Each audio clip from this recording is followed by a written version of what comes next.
Hello అందరికీ నమస్కారం. పవన్ కళ్యాణ్ చెప్పాడా లేదా అన్నది ఒక భయంకరమైన ఆధారం దొరికింది అని నేను మీతో అన్నాను కదండి. అది లాస్ట్లో ప్లే చేస్తాను. ప్రొఫెసర్ నాగేశ్వరరావు గారి మాటలు మామూలుగా వాళ్ళని ఇబ్బంది పెట్టట్లేదండి. జనసేన వాళ్ళని, తెలుగుదేశం వాళ్ళని. వాళ్ళు ఏమి చెప్పాలనో ఏమి అనాలనో అర్థం కాక వాళ్ళు గిలగిలా కొట్టుకుంటున్నారు. ప్రొఫెసర్ నాగేశ్వర గారు ఇంతకుముందు వైఎస్ఆర్ కాంగ్రెస్ పార్టీని విమర్శించారు, అన్ని పార్టీలను విమర్శిస్తారు, లేకపోతే వారి అభిప్రాయాలు చెప్తున్నారు. సరే, వాళ్ళ విమర్శ సహేతుకంగా ఉంటే మేము కూడా తీసుకొని కరెక్ట్ చేసుకోవడానికి ట్రై చేస్తాం. లేదా సరే ఏదో పెద్ద ఆయన మాట్లాడుతున్నారు, అనుభవం ఉంది, మాట్లాడుకొని మేము పెద్ద పట్టించుకోం. ఎందుకంటే ఎవరికైనా మాట్లాడే హక్కు ఉంటుంది. పైగా ప్రొఫెసర్ అంటే ఆయనకు చాలా నాలెడ్జ్ ఉంటుంది. వారికి ఈ సమాజంలో ఉన్న ఇబ్బందుల పట్ల ప్రజలు ఏమి పాటలు పడుతున్నారని అనే దానిపైన బాగా అవగాహన ఉంటుంది. సో వారు మాట్లాడతారు. మా పార్టీ గురించి కూడా చాలాసార్లు విమర్శన చేశారు. నేను ఇంతకుముందు వీడియోలు చేసి నాగేశ్వరరావు గారు ఇట్లా అన్నారంటే కింద కొన్ని కామెంట్స్ కూడా మన వాళ్ళు కూడా పెట్టేవాళ్ళు. అన్న ఆయన టీడీపీ సపోర్టర్ అన్న, మనం ఎందుకన్నా అతను ఒకసారి ఒకరి గురించి మాట్లాడతారు. దాని గురించి నేను ఏ రోజు కూడా ప్రొఫెసర్ నాగేశ్వరరావు గారు ఇట్లా వాళ్ళ కోవట్టు, నేను ప్రొఫెసర్ నాగేశ్వరరావు గారి గురించే కాదు, ఎవరి గురించి వాళ్ళ కోవట్టు వీళ్ళ కోవట్టు డబ్బులు తీసుకొని పోతున్నాడు చేస్తున్నాడు అనేది నేను ఎక్కడ మాట్లాడను, అవసరం లేదు. ఎందుకంటే మనము మాట్లాడేది వ్యవస్థని చక్కదిద్దడానికి మాట్లాడతాం తప్పితే వ్యక్తుల్ని టార్గెట్ చేస్తూ ఎప్పుడు మాట్లాడడం. ఇప్పుడు నేను వెంకటకృష్ణ గురించి మాట్లాడినా, సాంబా గురించి మాట్లాడినా, ఇంకోటి గురించి మాట్లాడినా, వాళ్ళు మాట్లాడుతున్న దానిపైన మనం మాట్లాడతాం తప్పితే వాళ్ళని టార్గెట్ చేస్తా లేకపోతే వాళ్ళని ఇబ్బంది పెడతా మనం ఎప్పుడు మాట్లాడడం. ఎందుకు చెప్తున్నానంటే చాలామంది అంటారు, అన్న పచ్చ మీడియా వాళ్ళ నెంబర్ నీ దగ్గర ఉందని నేను పంపిస్తానంటే నాకేం అవసరం పోయి ఎవరికి ఫోన్లు చేయాలా, ఎందుకు చేయాలి, నాకేం అవసరం, నాకు అవసరం లేదని చెప్తూ ఉంటా. సో ఇదే విషయం పైన ఇప్పుడు నాదెండ్ల మనోహర్ గారిని ఒకరు వెళ్ళి ఏదో ప్రశ్న అడిగారు, అది వినండి. తర్వాత పవన్ కళ్యాణ్ గతంలో ఏం చెప్పాడో ఒకసారి చూపిస్తాము. అది చాలా ఇంపార్టెంట్. ఇప్పుడు అది చక్కర్లు కొడుతుంది, వైరల్ అవుతుంది, విపరీతంగా వైరల్ అవుతుంది. ఫస్ట్ నాదెండ్ల మనోహర్ గారు ఏమంటారు ఒకసారి వినండి.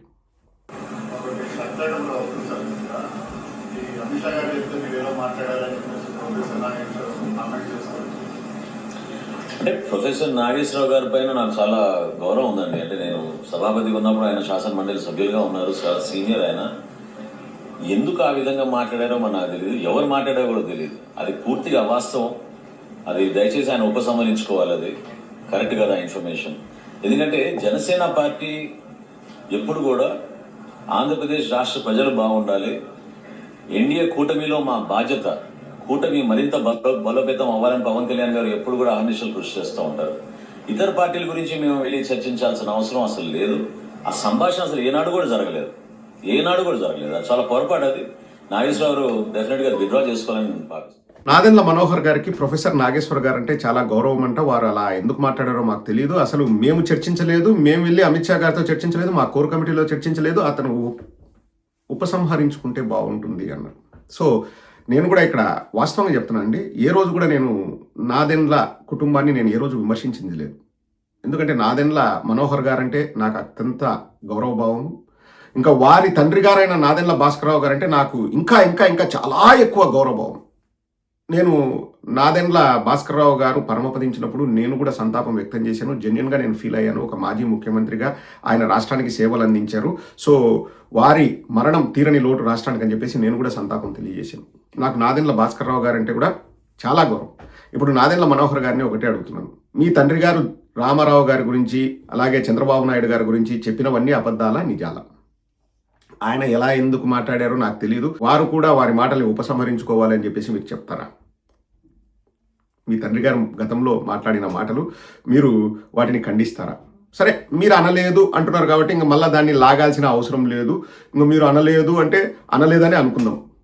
ఎందుకంటే ఇప్పుడు ప్రొఫెసర్ నాగేశ్వరరావు గారు వచ్చేసి మీ కోర్ కమిటీ టీం మెంబర్ పేరు బయటకు చెప్పారు అనుకోండి, పాపం అతని జీవితం బుగ్గిపాలు అవుతుంది. అందులోనూ నాగేశ్వర గారు ఏదో అన్యాలాపంగా వారు అదొక విషయం అన్నట్టు చెప్పారు, కానీ అదే వైరల్ అవుతుందని వారు కూడా ఊహించుండ్రు. అది ఇప్పుడు పెద్దగా వైరల్ అయి దుమారమై పాపం వీళ్ళకి నిద్ర లేకుండా చేస్తుంది.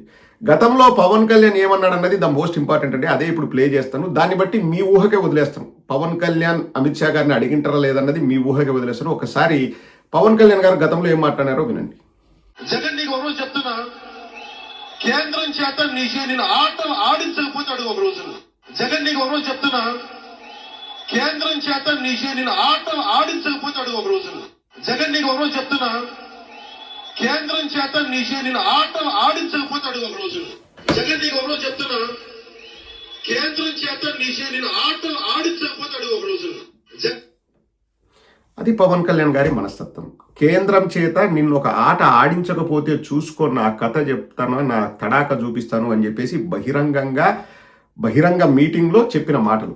ఇంకా దీన్ని బట్టి మీ ఊహకే వదిలేస్తున్నాను. పవన్ కళ్యాణ్ అన్నాడా, అడిగాడా లేదా అన్నది.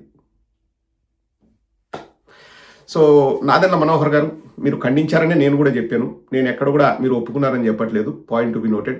భాస్కర్రావు గారు, నాదెండ్ల భాస్కర్రావు గారు కూడా చంద్రబాబు గురించి అలా మాట్లాడారనే మేము చెప్పాము. ఇంకా దానికి మేము ఆధారాలు అడగలేదు. పోనీ ఇప్పుడు అడుగుదామన్నా వారు లేరు. మీరేమంటారు దాని గురించి? మీ తండ్రి గారు అన్న దాని గురించి. సరే, ఇది ఖండించారు, అవుట్ రైట్గా ఖండించారు, ఓకే, దాని గురించి మాట్లాడండి. కానీ చాలా జరిగాయండి. పాపం బాగా ప్రయత్నం చేశాడు పవన్ కళ్యాణ్.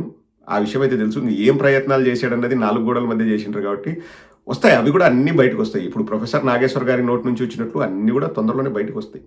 ఏమి ఇబ్బంది లేదు. ఒక్కొక్కరి బుద్ధి ఏంటన్నది ప్రజలు తెలుసుకుంటే చాలు.